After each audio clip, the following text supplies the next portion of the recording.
الرحمن الرحيم نحمده ونصلي على رسوله الكريم ما بعد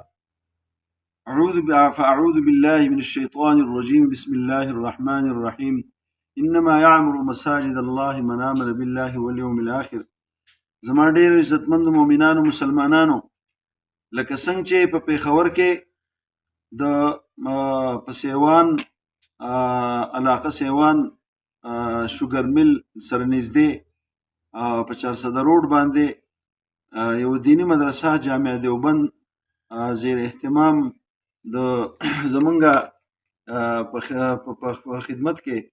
موږ د هغې خدمت کوو. مدرسه چلیږي جامع دیوبند په نوم باندې، او په هغې مدرسه کې پوره زوړ نصاب چې کوم په دیوبند کې وو، زوړ نصاب نه مراد ده چې هغه ټول کتابونه د منطق او د حکمت او د کلام او د احادیثو او د نحوی د صرف او د اصول فقه او د معانیو چې څومره دي